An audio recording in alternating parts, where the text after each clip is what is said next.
And Marion can put in the chat. It says that we are live right now. So yeah, let's make it roll, Tim Powers. Delightful. Welcome to the Building Doors LinkedIn Live for June.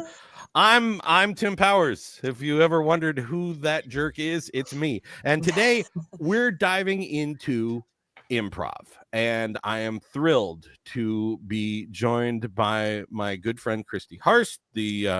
What do you have an official title? I was going to call you the chairperson for Building Doors, but oh, you were gonna downgrade me. I am the creator. Good start, Tim. Yep. Good night, everybody. See you next week.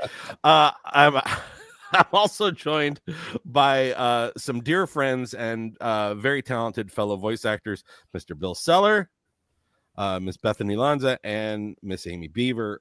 And today we're going to be doing some improv games live on the show. And they're going to be sharing their insight on improvisation and voice acting.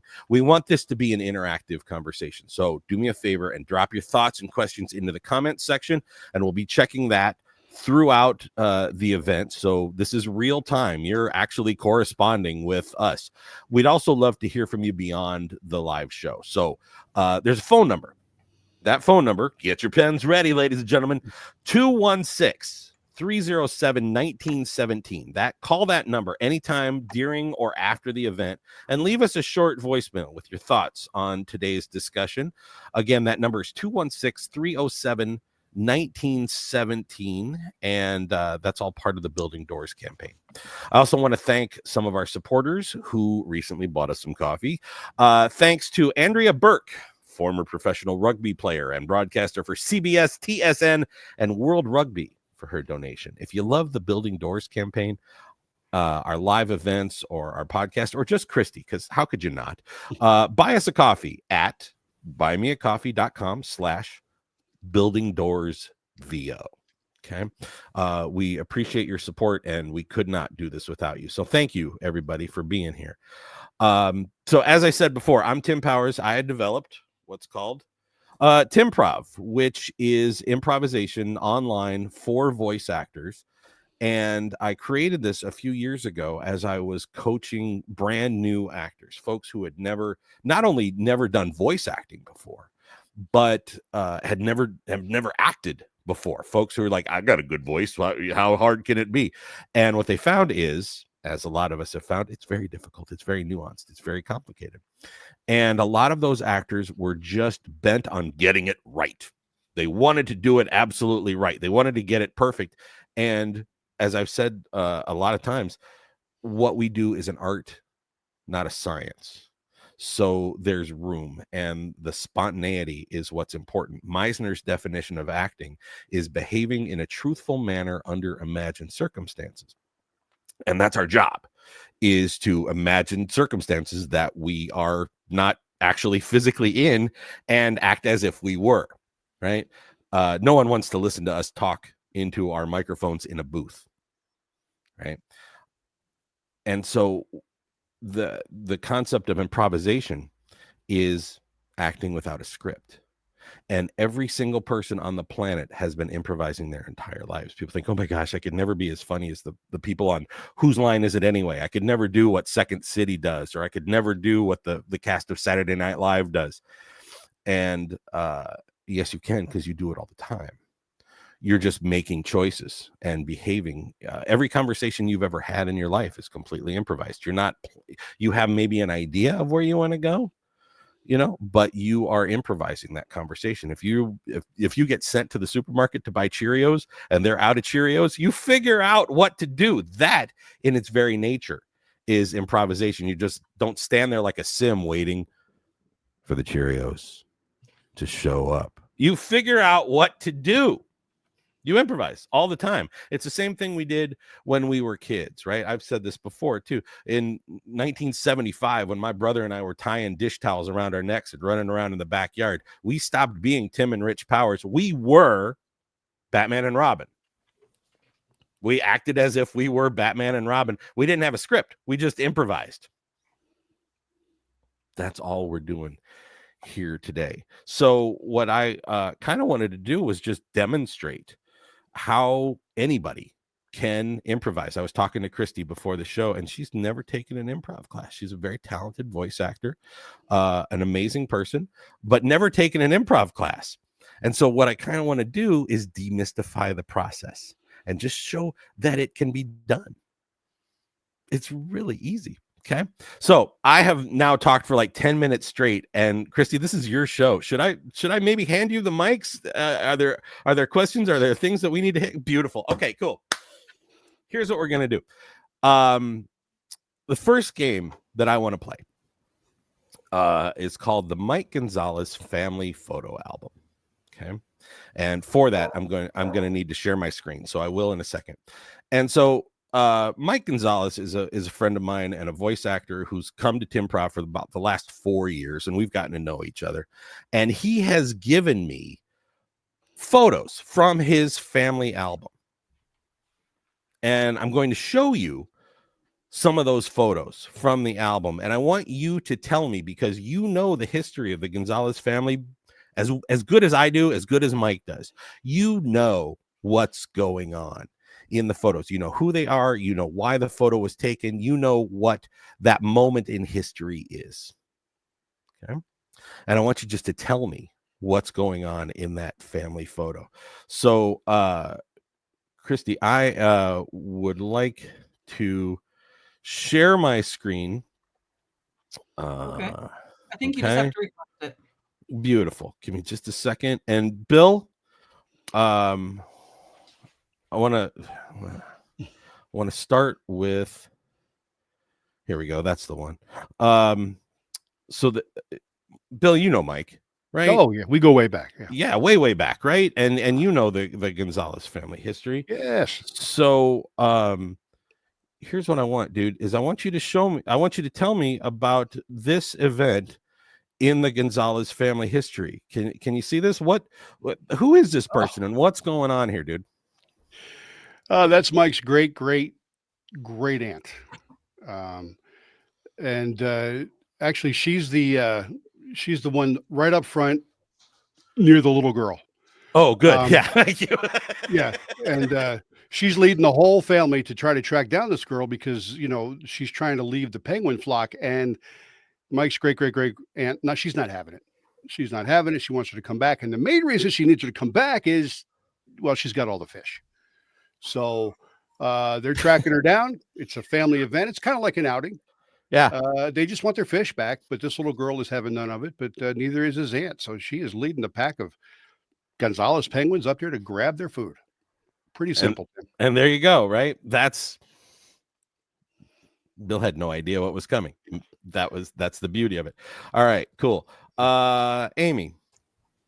Yes. You know I'm gonna show this picture. All right. Amy, you know Mike, you know the Gonzalez family history. You guys go way back, right? Yeah. Marvelous people. So I want you to tell me about this. Who is this person? What happened? What is this event in the Gonzalez family history? It is the family's first 4th of July here in the States. And they were very excited about the event. They pilfered this flag from the local Five and Dime. And I think this is Mike's grandmother on his father's side. Yeah. And she always, wanted to dress for the occasion.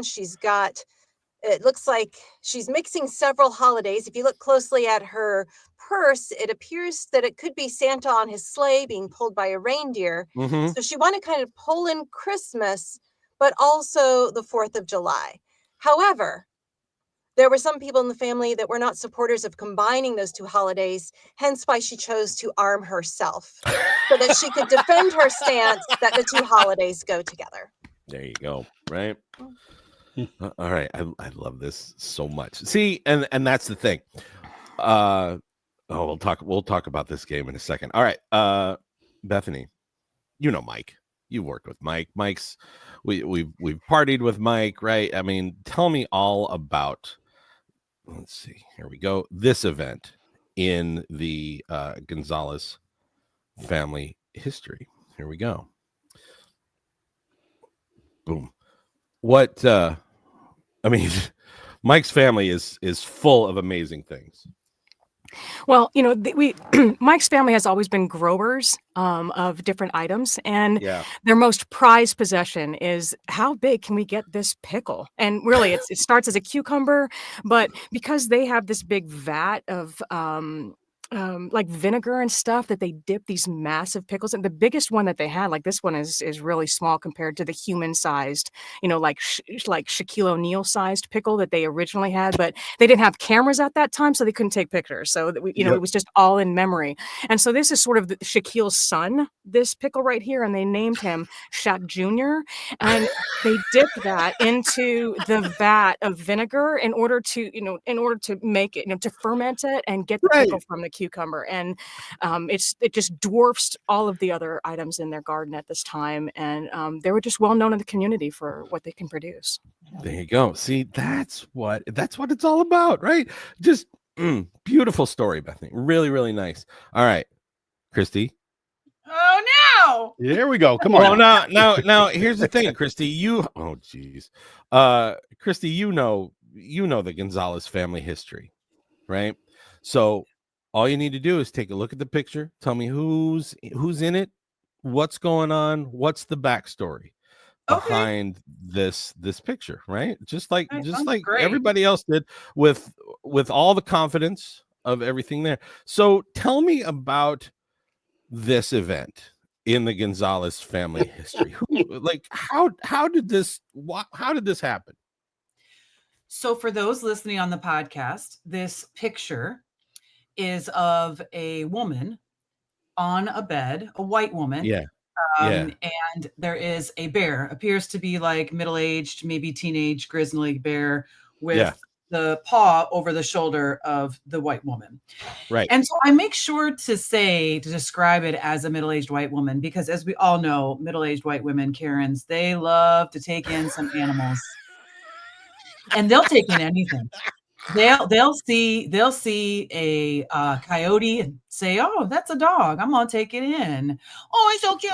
It's so cute. Oh, look at the bear. It's so fuzzy. I'll take it in."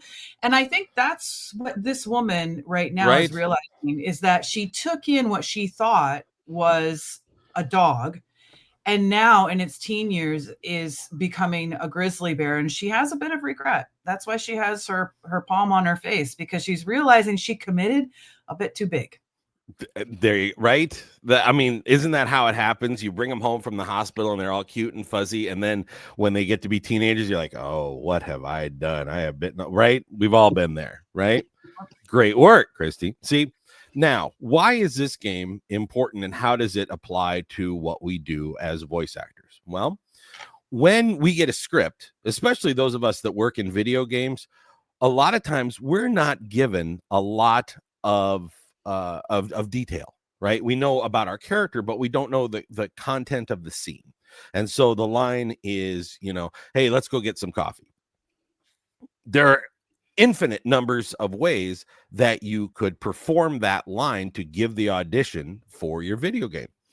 Looking for those details, the size of the pickle, the look on the woman's face, the look on the guy's face while he's holding the pickle like a football, all those little details help you.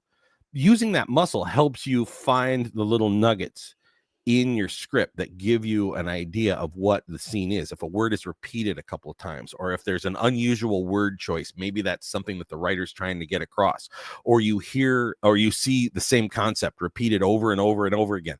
That power of observation that you used in that game, and all four of you used it beautifully. That's the practical application of that game. Christy, can I move the windows where we are? Like, could you transpose Amy and me so that the order on the screen is so that it's you and Bill and Bethany and Amy and then me? Is that possible? I'm right now just flipping through my options. So if you see something you like, then let me know. But I don't think I can. You can't drag me around. Okay, cool. So Wait, oh yes. Oh no, I can't. I'm sorry. That's okay. We'll deal. So the next game that we're going to play requires us to be in order, and the four of you, right? So Christy, Bill, Amy, and Bethany. Okay, so that's the order that you guys are in. Christy, Bill, Amy, Bethany. Skip me. You're moving us around. How cool. How are you doing that? There you go. Okay, so we'll go in the order in the screen. Bill, Christy, Amy, Bethany, right? The four of you, right? Now, this is a listening game where you've got to be attentive. The good news is, Christy, if you're worried about your ability to improvise, you only need to think of one word. Okay.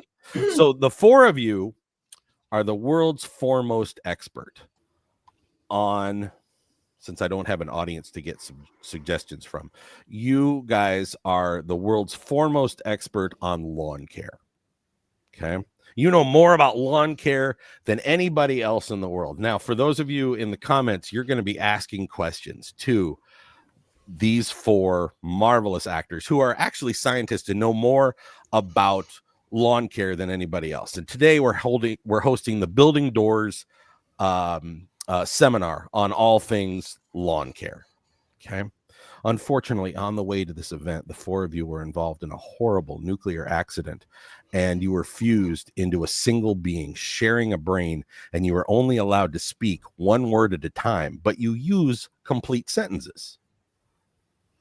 But you're only allowed to speak one word at a time in the order: Bill, Christy, Amy, Bethany. Back to Bill. Okay, Bill will always start, but your sentences are complete sentences. Happy birthday to you. You belong in a zoo, right? You get that? Okay. So I'm just going to ask you some questions about lawn care. And if any of you in the comments have questions about lawn care, today is your day.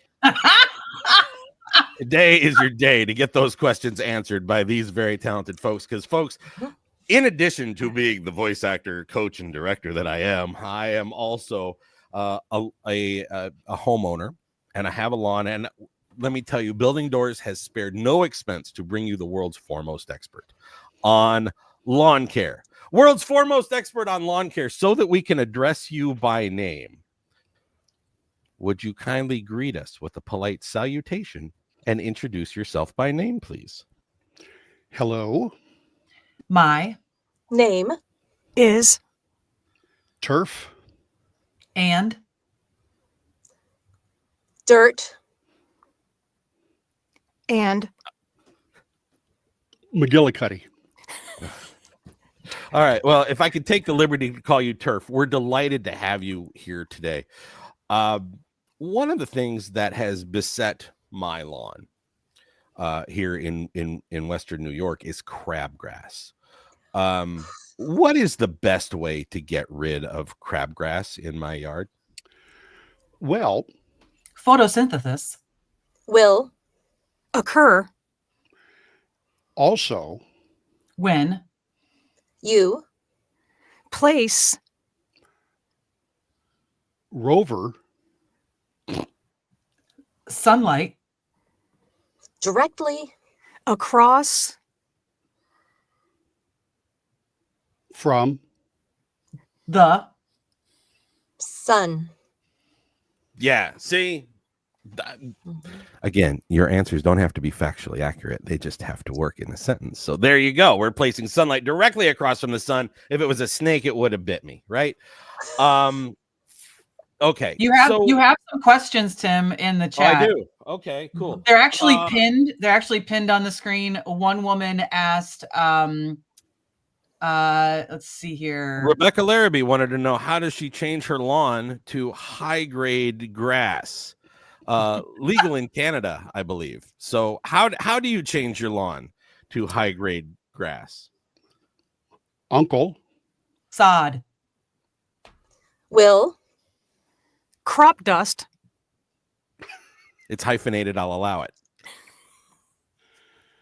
the best There you go. form Of grass. possible. Yeah, right. Okay, I got one more question from Uncle Roy. Okay. Hey, Roy. Roy, by the way, has a lovely lawn, front and back. If you haven't been to Roy's party, his lawn is exceptional, and we make a point to trample the hell out of it every single year. Roy's Imagine question Uncle is, Roy having really good grass. Who knew? Sorry. So Roy's question is, once you have those dandelions, right? What's a good recipe for dandelion stew?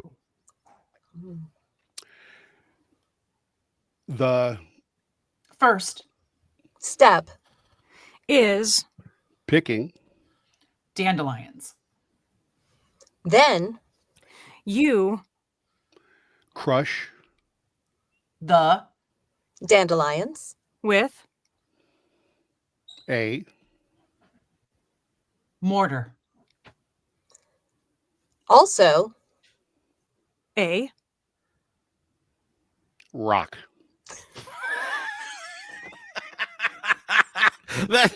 Okay, we'll take one more. Let's see. We've got Nicole says, how okay, so how do we grow the best dandelions, right? How do we grow the best dandelions? First, Sugar. is the best Ingredient. for fertilizing dandelions. Then you take More maple syrup. and put it Hot. directly in your Pants. Okay, cool. Cool. Let's go back to the original format, the screen, and that's the game. Nice work, actors. Really, really nice. The trick to this game is being present, is listening, right? There are 4 actors playing this game, and 3 of the 4 actors' jobs is to justify the choice that the actors who came before them made, whatever that is. You have to be present, because if you're trying to shoehorn a word into the scene, it may or may not work. You have to be responsive, and the more you think about the word that you're going to use, the harder this game is, right? All of you at one point or another had a little brain lock while you were trying to figure out what word to come next, and once you stopped thinking about it, it just came to you. This wasn't about being funny. This was about collaboration. This was about listening. Why is that important? Because when you're in a directed session and you're delivering a marvelous performance, and then the director goes, okay, now do it this way, you've got to be responsive to that. You've got to be present in that moment and have enough skill to pivot that, right? So that's what Timprov is really all about. Developing a way for you to stop thinking and just be in the scene. How many times as an actor has your director or your producer or your coach said you're in your head? In that game that you just played, you can't be in your head. There are 4 heads there, and you have to all be in each other's heads and listening to each other. And there was a point where instinctively you knew where the sentence was going, and you just played your part. If you're trying to be the funny one and always try to work in whatever weird word you want to put in, it screws everybody else up. And so it's just like theater. Sometimes you're Julius Caesar. Sometimes you're the dude in the back holding the spear. Sometimes you get to say the funny word. Sometimes your word is just and, or is, or then. Guess what? Not everybody's a star. In a good improv cast, there are no stars. Right? And I've been saying this a lot for Timprov sessions. I don't cast people. I don't cast jobs. So impressing me does absolutely nothing. There's no one in a Timprov session who can give you work. So just show up and be an actor. It's just a workout exercise, right? For Bill and Bethany and Amy, who have done Timprov, can you tell me about opportunities in your, or experiences in your work where what you've taken from improv, whether it was me or one of your other improv coaches, you've taken an improv concept and used it in scripted voiceover work? Yeah, I just did it last week with a couple auditions that I had come in. Actually, more or less the Mike Gonzalez thing that we just went through, right? Yeah. You don't know. A lot of times, I got a couple auditions for obviously code-named products, right? Right. So Right. you're not sure what it really is or whatever. So I start to build in my head what it could be, and I will actually stand in the booth and develop that same scenario. Right? I know a few people that will do uh, the walk up or whatever you want to call it Yeah. in a line or two, but I've actually been developing more of a story like we do with those pictures. And that's all come from working in Improv. Cool. Ladies, anything? Again, this is not to toot my own horn. It is to demonstrate that this actually has practical purpose. Yeah, Bethany, what you got? I find it most useful to me when I'm searching for alternate reads, for my ABC read or my, that kind of thing. It helps me pivot from sort of the place that I am to the place that I would not expect to be, and try to have a nice diverse range of different takes for specific, scripts and stuff. So that has been super helpful to me in that respect. So you're learning how to, or you've experienced how to pivot, right? It's given me more, like it's expanded my imagination in what is possible with a script and what is possible with words and how you can manipulate them and play with them. And a lot of times, if you can get to a place where you're, I don't know, way too fantastical or way too grandiose than you would ever actually submit in something, it sort of Yeah. helps dial you down. You kind of dial in where you want to be within that range. It's just freedom, if that makes sense. That's a perfect example of this, because in improv there are literally infinite choices for anything that you can do. If, let's say, Bill and I are in a scene together and I'm like, Bill, happy birthday, dude, and I mime that I'm handing Bill a box. Neither one of us really knows what's in that box until Bill opens it and says, oh, puppies. Right. And but there could be anything in that box. Oh, my, human head. Like, it could be literally anything. Terry Briscoe says he used his improv experience in his animation sessions last week. He asked the director if he could try a few things, and he was literally improvising in that session. And what it did is it lended authenticity to that performance and gave the producer options. I mean, come on. If you give a producer 4 or 5 different options and they're all rooted in any kind of reality at all, how fun is that? How cool is that? Right? So again, I've been talking for almost half an hour straight, minus the games. Are there questions? Are there thoughts? Is there anything? Christy, this is your first improv experience. What did you think? Like, I watched the panic set in, and then I watched you play, which is really rewarding for me. How was that experience for you? So I have looking at a picture and telling a story. Yeah, I could do that all day. That's imagination. That's fun, right? Right. Making up characters from the picture and backstories. I think that's super fun. For me, I will say that whole exercise of finishing the sentence. Yeah. I started putting out crazy answers because I was like, this is not fun. I want it to be fun. I want it to be silly. So let's put out maple syrup and pants. So for me, I think I had that moment where I was like, I just want to throw a wrench in there. And I want it to be, and I didn't know that was a rule, right? I didn't know it was a rule that you shouldn't do that you should just. The thing is, there are no rules. Okay. I didn't know if I did something wrong by doing something off. But yeah, I don't know. But you did not. You didn't do anything. You were going for a joke, but the scene still worked, right? What happened when you gave maple syrup as a contribution to that scene is it required the other 3 actors to justify that maple syrup and act as if that's the actual answer. Okay. Right. So we had to justify that reality because you were all creating a reality together.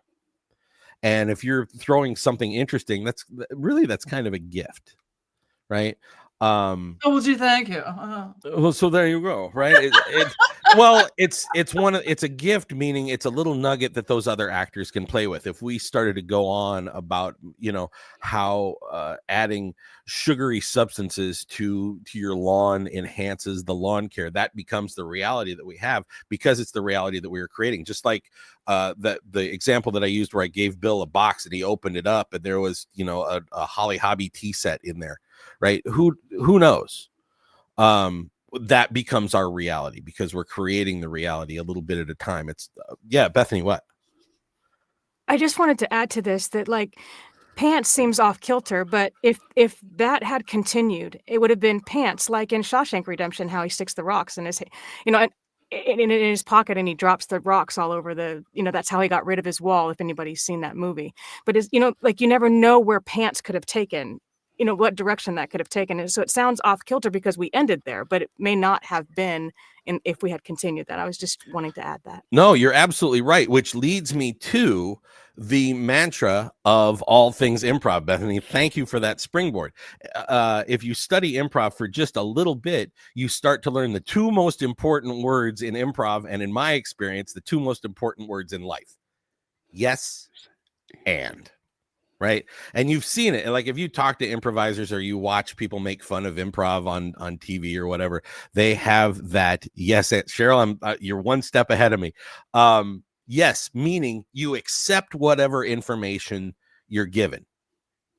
Bill, here's a box and puppies, Holly Hobby tea set, whatever it is. A man can dream. A man can dream. I am so going on eBay after this and sending Bill a Holly Hobby tea set. But life goes a lot better and your scenes go a lot better when you yes and. We're talking about lawn care and Christy says maple syrup. You guys yes and the maple syrup and act as if. That makes perfect sense. That's the beauty of this. The opposite of yes and is no but. And that brings everything to a complete stop, right? Maple syrup. If we had maple syrup and then one of you guys goes, I can't do anything with maple syrup, that scene dies right there on stage and there's nowhere to go. Yes, and is a beautiful way to live your life. It has made me, in the past almost 30 years that I've been studying improv, the day I really embraced yes and, my life got better because you release control. Yes, you accept whatever comes your way and you just go with it. When Friday afternoon, I come downstairs after working and my wife says, we're going to go visit my mother. I have a choice. I can say yes, and I'm bringing a good book, or no, but you have a great time, which is going to go easier for both of us. That yes and, right? The thing about improv is it releases you from the demon of control. Ooh. Okay. Ooh, say it again. Say it again. It releases you from the demon of control. If you are a control freak, you're going to hate improv until you start to understand it. Ooh. For example, in the game that we just did, where the four of you were creating sentences one word at a time, you had no control over what the other three actors were going to say. You had no control where the sentence was going to go. In this game, you do not drive bus drive you. Right? Those of you old enough to get that reference, I'm sorry, but still. But I mean, you experienced it, right? Christy kind of tried to wrestle control, and again, not a bad thing, because what you were doing was giving a gift, and it allowed the other actors to play. But you're like, I want this to be funny, so I'm going to inject something funny. Great instinct, right there. But what if you just let it ride? Mm-hmm. Right? And there's so much of our lives that we have no control over, especially in this industry. You know, I do 10, 15, 20 auditions a day, maybe, right? Once they leave my email, I have no control. over what happens. Nothing. I have no control over what happens at all in my life. The only thing I really have any control over is that moment where I took that breath, and that moment where and then that moment is gone. I have no control over anything. Of course, I can operate within the context of my life, but ultimately I have no control. You know, a golf ball could come in through my window, hit me in the head in the middle of this. It would be hilarious for everybody but me, but I have no control over whether or not that's going to happen. And when you are acting, right? How many times have you heard acting is reacting? That's what it's all about. How many times have you been in a scene where the director says you're announcing rather than acting? Announcing is proactively giving information, and reacting adds that heart to your performance. Those of you who have coached or been directed by me, and all three of you have, how many times have I said, I need you to react to something. I need an emotion for you to react to. I don't care about your motivation. How do they feel about what's going on in the scene? And that's what this is all about. Just being present and reacting. So did you see, I don't know if you saw, Bill, but Uncle Roy put a link to your hobby. Yes. Yes. Thank you so much, Uncle Roy. Well, and my guess is Roy probably has one on display somewhere in his house, and I missed it when I was hanging out over there. So it wasn't the tea set; it was actually Holly Hobby. Thank you, sir.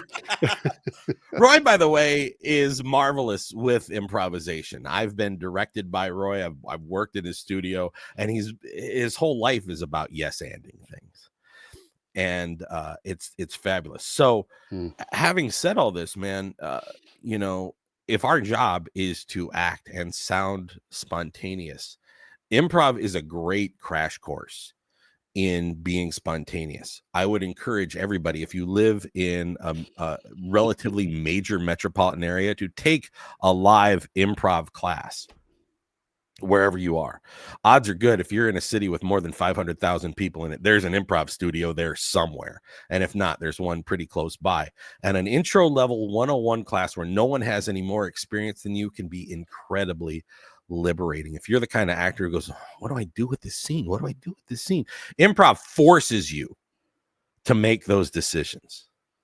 I use this example all the time. I was on stage one time and the director goes, okay, you guys, it's me and my buddy on stage. And he's like, you're two demons in hell arguing over what to watch on television. And we had 3 seconds to make bold choices about our characters, our posture, about what we were doing. And I look at my buddy and go, Hogan's Heroes is on in 20 minutes, you know, and we had no idea what was going to go. And we just kept building after that. It's the same thing we did when we were kids, man. Playing, you know, G.I. Joe or Barbie or Wonder Woman or Bionic Man in the backyard, making it up as you go along. It's beautiful and it's liberating, and it allows you to be the actor that you need to be. So there you go. I love that comparison of taking it back to childhood. That's our job, Christy. It's really play acting, right? And the primary form of learning is play, right? So all we're doing is the same thing we did when we were little, behaving in a truthful manner under imagined circumstances. You know, we get to play. How awesome is it that sometimes I get to be Batman, I get to be Swamp Thing, I get to be a talking penguin at the zoo? You know, one of my agents in Canada likes to say, you know, nobody cares that much about Kraft dinner. Nobody cares that much about Kraft macaroni and cheese. But I get to pretend for a moment that it's really important. My dad has been dead for 5 years, and I get to talk to him every day in my work. How cool is that? Wow, that's so great that you just said that. You know, a great spin on it, right? I get to pretend to be cool things all the time. I got into this industry so that I could be a superhero. Just a little backstory. Once upon a time, I was a comedian at not the Laugh Factory, but the Comedy Store. And after a show, this little like 75, 80-year-old man comes up to me afterwards and he's like, you're really funny. You're really good. I'm a producer. I want to talk to you. And I vetted him before I went to his house and talked to him.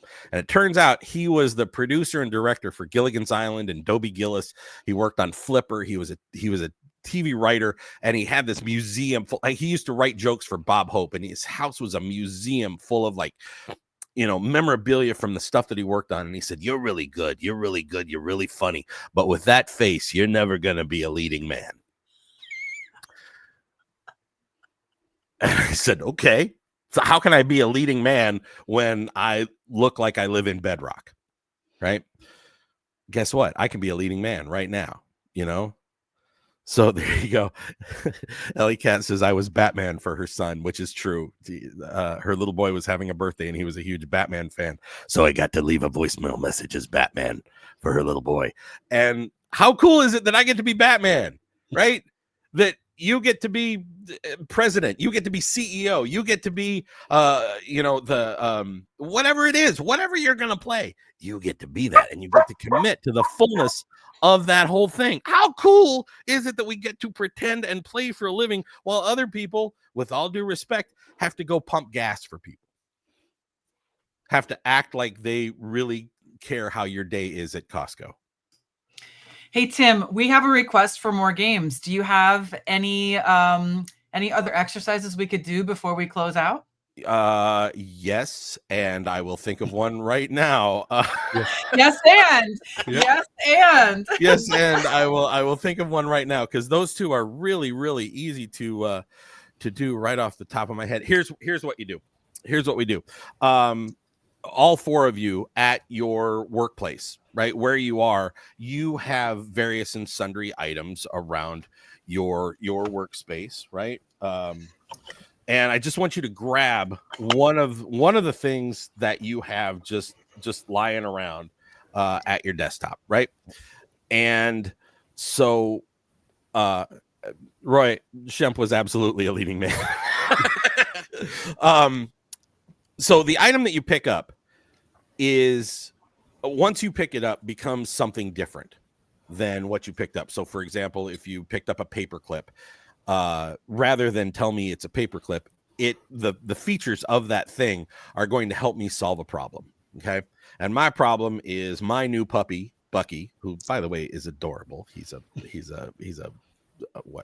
puggle, right? Pug beagle mix. And he's really cool, but he's a puppy and he barks all the time. Okay. And so what you picked up, which you will show to us in just a second, is going to help me keep Bucky from barking. So for example, this device that I have picked up off of my desktop, right? What it is actually is it's gonna help me with Bucky, because what it is, it's a horn. It's a horn. You can see it's got this conical shape right here, and if I blow through it, just like that, it emits a sound that only Bucky can hear. And if I blow it when he barks, it's unpleasing to him, and it will train him not to bark while I'm trying to record an automotive commercial that is due in like 15 minutes and I need the dog to shut up. So it's just as simple as blowing through that. You guys get what I'm doing? Okay. Bill, help me out, would you please? Yeah, what I got here is it's your basic dog remote. All Okay. right. So it's a two-part thing, really. This is the part that you have after you have put the chip into Rocky. When he starts barking, this doesn't hurt him. This doesn't hurt him in any way. It's just an on-off switch. That's all it is. He starts barking. You hit that real quick. But nothing comes out. And then when you're done reading, boom, you do it again. He's back to being the adorable, lovely little scamp that we all love. Oh, that's very sweet. I love that. Christy, what do you have to help me with old Bucky? Tell me about it. So oftentimes, dogs can't talk, right? So we have to interpret, right? We have to interpret what they're feeling. And sometimes you don't know, right? Like maybe Bucky threw up in the morning, but you don't know, because you don't know what Bucky got into, right? Truth. You don't know. So you put this on top of Bucky's head, and Bucky's going to be able to tell you, I ate a dirty Kleenex and it's upsetting my tummy. I ate your daughter's used tampon and I don't feel good anymore. And then you just take it off. He doesn't like talk. It's just like an orb. It's like this like pulsating voice that comes out and tells you exactly what's wrong with Bucky. There you go. Okay, Christy, that was beautiful. That was absolutely beautiful. We'll talk about this game when we're done. But Bethany, what do you got to help me with old Bucky, huh? Well, fortunate for you, I have 2 puggles of my own, and they both bark, and so I have to try to come up with some sort of system to prevent that too, because it affects my recording in the same way. So maybe Bucky will respond as well. And what I use is this decoder. Okay. And I just do all of the motions, and it taps, oops, and then you drop it and break it. But I twist all of the things, and I decode the sensors in their microchip, and they just go silent. Like, it mutes them. Wow. And then I decode them, and they start speaking again. It's glorious. I can turn them off and turn them on whenever I want. I love this. This is great. Yeah, perfect. Amy, help me out with old Bucky. Well, fortunately, when I was browsing the aisles at my local pet store, I explained to one of the employees my situation with my dog, and I really think Bucky could use this. So, although this says spray adhesive, good news, that's not what's really in the bottle. No. So what happens when your dog starts barking? I always think the best thing to do is distract them. Distract them that Amazon has come to the door or that a cat is in the yard. This sprays out a delicious poultry flavored mist. And your dog will be so enamored trying to lick it off the floor, suck it from the air, that they are no longer interested in barking because they have delicious poultry flavor in a safe but effective aerosol container. Beautiful. Love that. Love that. Okay, so all 4 of you, what a beautiful acting exercise, right? All I want you to do is commit to a reality that doesn't actually exist. And all 4 of you committed to the most ludicrous reality you could think of, right? Remote controlled dogs. What was poultry flavored mist, Amy? Right? Which I think is the name of my band now, is poultry flavored mist. But you committed without blinking to the most ludicrous, weirdest of realities. What else is acting? That's really who we are. You know, I hate to disappoint you all, but I'm not really a superhero. Chris Evans is not really a World War II veteran who spent 70 years stuck in an iceberg. You know, Meryl Streep never really had to choose between her children at a Nazi concentration camp. But boy, howdy, do they commit to that reality. And we, in this room, we just committed to the reality that there is poultry flavored mist that adheres your dog's mouth shut. Like, that's beautiful. That's acting. That's entirely what we are here to do. This is our job as actors. Bill, Bethany, Amy, thank you so much for showing up and helping me with this today. I really couldn't do it without you. And I'm so grateful that the 3 of you have entered my universe. Thank you very much. I'm so grateful for all of you. So, Christy, is there anything else that we need to talk about before we wrap it up and call it a show? Well, I don't know if you've noticed, but we have a very engaged audience. There are a lot of people commenting. And I think that there were 3 exercises that were given today that anybody can do on their own and can help improve not only their ability to speak with groups of people at networking events, with their family at the dinner table, or behind the mic. So thank you, Tim and Timprov, and to your guests who generously donated their time out of their day to come be of service to the Building Doors community. I greatly appreciate it. I had fun.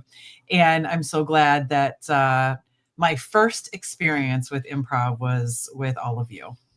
I couldn't be more honored, Christy. And the day that I learned about what it is you were doing, I'm like, I got to get involved. And I think it was Roy who introduced us and told me about what you were doing. And I've said it before, and I will say it until I can't talk anymore. I was raised by, and I am married to very strong women, and I really want to ring this bell as loud as I can, and whatever I can do as an ally to support what you're doing, I am absolutely here to do it. I want to see this just blow up and Thank you. Really make it happen. So having said that, thank you very much for making me a part of this. If you want to support what they're doing here, buy Christy a cup of coffee. Go to buyacoffee.com/buildingdoorsvo and buy this woman a cup of coffee, because Lord knows she needs more caffeine. And we'd love to keep the conversation going. So call the Building Doors hotline, 216-307-1917. That's 216-307-1917. Anytime. Leave a short voicemail with your thoughts on today's discussion. If you had a great time, my name is Tim Powers. If you didn't, say hi to Bill Seller. And by the way, caller 10 gets a free Improv merchandise. So, caller 10 looking for you right now. Caller 10 looking for you right now. Don't miss the live event next time. It's Instagram Live with Christy Harst. It's the State of Building Doors, kind of a State of the Union address, and that's coming up on the 25th in about 2 weeks at 7 p.m. Eastern on Instagram. So there you go. That's what this is all about. You guys, thank you so much for Christy. Thank you for letting me be a part of this. Thanks for letting me be an ally. Bill, Bethany, Amy. I have a question. Yeah. If somebody wants to work with you, Tim, how do they do it? My website is, and I regret this choice, but I'm stuck with it, is voiceofpowers.com. It's actually my birth name is Powers. It's not a stage name, but you can reach me at voiceofpowers.com. Engage with me anytime. If you go to my coaching page, I offer what's called a 15-minute cup of coffee, and it's free. And you get 15 minutes of my time to talk about whatever you want at no charge. Okay. Excellent. So we can talk about whatever you want, or just shoot me an email through there. Okay. But thanks for the opportunity to ring my own bell. Really, really nice. You should. Yeah, you absolutely should. I know that there are people who have given lives and they've gotten some clients from it. And honestly, that's what this is all about. It's about providing a service to our community, and then hopefully engaging the host with more people to advance what they're doing and their mission, because you came on to help advance my mission. So hopefully we can get people to help advance yours. So it all goes around, right? The rising tide actually genuinely does raise all boats. And that's the unique thing about the voiceover industry, yes. Right? When I was a comedian, we would push each other in front of a bus for a job. It was full of backstabbing and all kinds of chicanery. And in this industry, it is literally the most supportive, kindest industry across the board. You have folks in this industry who will help you no matter what. If you're brand new and you're like, what microphone should I get? There are 100 people who will help you with that decision and kind of bump you in the right direction. So having said that, once again, I want to ring the bell for Amy Beaver, who is an incredibly talented voice actor, Bethany Lanza, who is insanely talented, and my friend Bill Seller, who is marvelous and talented and funny, and all three of you are just marvelous and kind and great to work with. So if you are casting for anything and these three meet your spec, look them up, would you please? Okay, cool. That's it. I'm Tim Powers. See you next time. Thanks for having us, guys. Lots of fun. Have a good one.